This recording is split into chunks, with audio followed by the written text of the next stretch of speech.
At the stroke of the midnight hour, when the world sleeps, India will awake to life and freedom.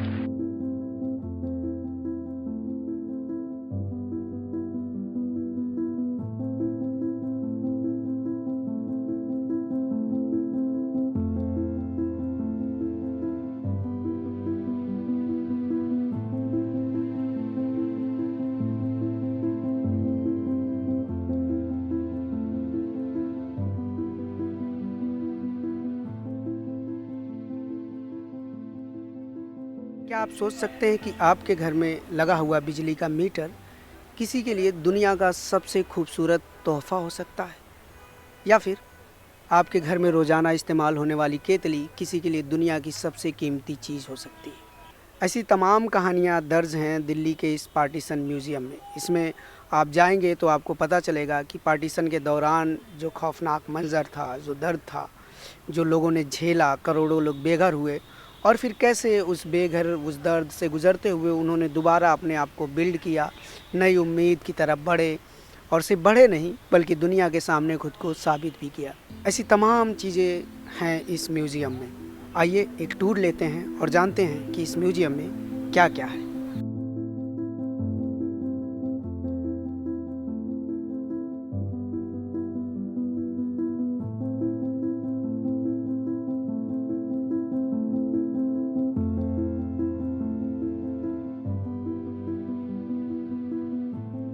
Museum की पहली gallery का नाम दिया गया है स्वतंत्रता और विभाजन। इस गैलरी में दोनों चीज़ें बताई गई हैं कि वो कौन से फैक्टर थे जो जिससे देश आज़ाद हुआ, और साथ ही वह कौन से ऐसे फैक्टर थे जिनकी वजह से देश का विभाजन हुआ। इसमें तमाम फैक्टर, उनकी थोड़ी सी हिस्ट्री बताई गई है, और फोटोग्राफ्स के ज़रिए और उस दौर के जो लोग थे वीडियोग्राफी के ज़रिए उनको एलईडी पर बताने की कोशिश की गई है। और इसमें चाहे वो बंगाल का विभाजन हो, द्वितीय विश्व युद्ध हो, आज़ाद हिंद फौज का गठन हो, कैबिनेट मिशन का हो, सत्ता का हस्तांतरण हो, और जो लास्ट में आकर जब ये हुआ कि भारत को 2 टुकड़ों में करना होगा, जिसके लिए सीमा आयोग बना और रेड क्लिफ लाइन जो बनाई गई, वो सारी चीज़ें यहाँ पर बताई गई हैं। और ये सब कारक के बाद जब देश का विभाजन हुआ, उसके बाद जो माइग्रेशन शुरू हुआ, उसके बाद आगे की गैलरी में माइग्रेशन के दर्द, रिफ्यूजी और इन सब सारी चीज़ों को दिखाया गया है। म्यूज़ियम में कुल 7 गैलरी है और हर गैलरी को अलग अलग ढंग से बनाया गया है। अभी मैं जिस गैलरी में हूँ इसको एक ट्रेन के डब्बे नुमा बनाया गया है। उस दौर में जब जो ट्रेन पाकिस्तान से भारत आ रही थी उसे वैसा दिखाने की कोशिश की गई है, और इसको काफ़ी रियलिस्टिक टच दिया गया है। इसके साथ साथ इसको ट्रेन के डब्बे नुमा तो बनाया गया है, इसके साथ साथ कुछ फ़ोटोग्राफ्स भी उस दौर के जो हैं वो लगाए गए हैं।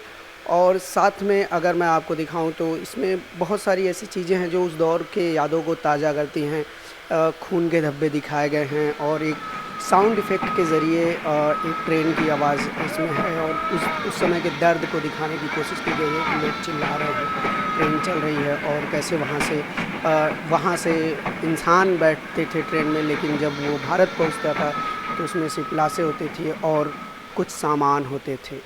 ये चारपाई को लेकर जो जो भी उस समय मिल पाया, कुछ चीज़ें यहाँ पर ऐसी हैं जो उस दौर की हैं जो मिली थी, और कुछ चीज़ें ऐसी हैं जिन्हें रिक्रिएट किया गया है।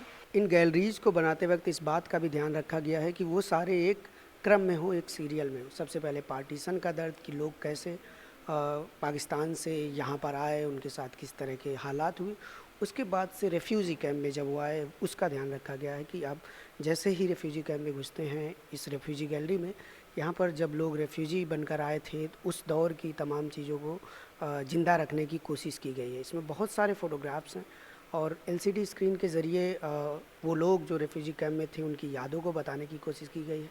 साथ ही रेफ्यूजी कैंप भी बनाया गया है ताकि ये रियलिस्टिक लगे, और उस दौर के कैसे एक पूरा परिवार जो पहले अपने घर में था, रातों रात एक फ़ैसले के बाद वह एक रेफ्यूजी कैंप में रहने को मजबूर हो गया, और रेफ्यूजी कैंप के दौरान वो किस तरह की दिक्कतों का सामना करते थे, क्या क्या त्रासदियाँ थी, और कितनी भीड़ थी, कितने लोग थे, ये सब कुछ दिखाने की कोशिश की गई है।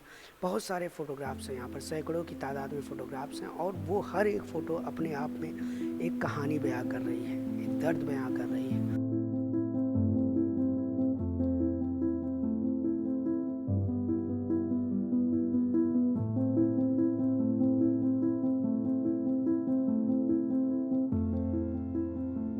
रेफ्यूजी गैलरी के बाद यहाँ पर बनाया गया है रीबिल्डिंग होम्स, जिसके ज़रिए तत्कालीन प्रधानमंत्री नेहरू ने जब लोगों को फिर से बसाने की कोशिश की, कई सारी योजनाएं बनाई गई, महिलाओं को कैसे फिर से बसाया जाए, उनके लिए रोज़गार के साधन कैसे उपलब्ध कराए जाएं, तमाम आयामों पर जो भी काम हुआ उन सब आयामों की इसमें डिटेल में चर्चा की गई है। फ़ोटोग्राफ्स के ज़रिए, वीडियो के ज़रिए और यहाँ पर उन चीज़ों के ज़रिए जो उस दौर की थी, क्या उनको दिया गया, जैसे किसी महिला को सिलाई मशीन दिया गया, इंडस्ट्रियल एरिया जो फरीदाबाद में बसाया गया, वो सारी चीज़ें यहाँ पर दर्शाई गई हैं और बहुत ही डिटेल में दर्शाई गई हैं। पंडित जवाहरलाल नेहरू की भूमिका को भी अच्छे से यहाँ पर दर्शाया गया है।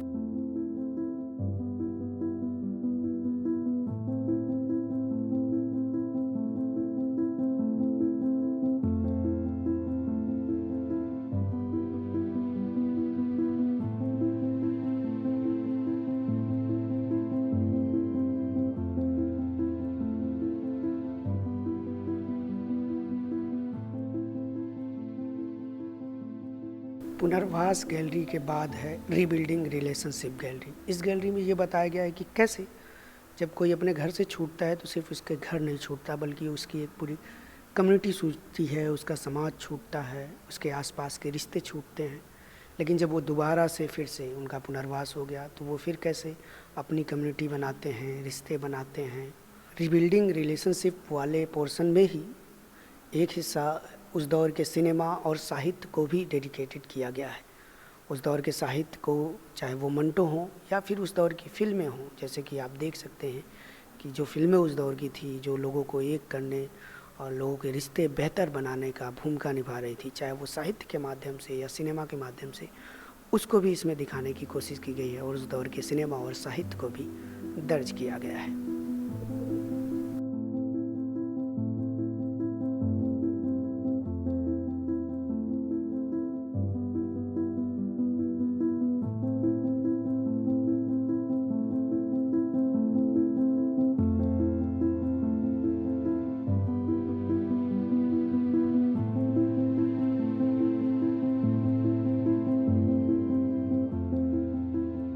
रीबिल्डिंग रिलेशनशिप के बाद जो गैलरी बनाई गई है वो है आशा और साहस।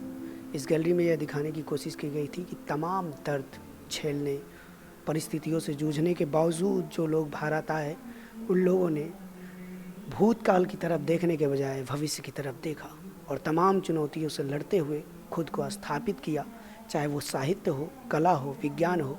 हर क्षेत्र में विभाजन से आए हुए लोग लगातार देश का नाम रोशन कर रहे थे। यहाँ पर कई सारी हस्तियों की फ़ोटो भी लगाई गई है, यह दिखाने के लिए कि कैसे तमाम दर्दनाक मंजरों से गुजरने के बावजूद एक बेहतर भविष्य की तरफ देखा जा सकता है। The partition museum in Delhi is, the museum is based on the people of Delhi and is more Delhi focused. The entire museum is built on donations from families, partition survivors, or anyone who has a partition story in their family, of objects, as well as records, as well as memories. Actually इसको बनने में almost 3.5 years लगे हैं। इसकी research team ने पूरा माने 3 to 4 years से काम किया है। इस म्यूज़ियम में जो सबसे खूबसूरत बात मुझे यह लगी कि यह म्यूज़ियम आपको सबसे पहले उस दर्द, उस त्रासदी से लेकर जाती है, फिर उम्मीद की तरफ लेकर जाती है और ये बताने की कोशिश करती है कि तमाम दर्द, तमाम पीड़ा और तमाम त्रासदियों के बावजूद भी इंसान के पास हमेशा बेहतर करने, भविष्य की ओर देखने और भविष्य को दुनिया के लिए बेहतर बनाने की गुंजाइश बची रहती है। न्यूज़ लॉन्ड्री के लिए अनमोल प्रीतम, दिल्ली। मीडिया से आपकी सबसे बड़ी शिकायत क्या है? यही ना कि वो आपकी बात नहीं करता, आपकी खबरें नहीं दिखाता। इसका इलाज ये है कि मीडिया में आप इन्वेस्ट करें ताकि मीडिया आपकी बात करे। सब्सक्रिप्शन आधारित मीडिया इसका जवाब है। hindi.newslaundry.com पर जाएं, न्यूज़ लॉन्ड्री को सब्सक्राइब करें।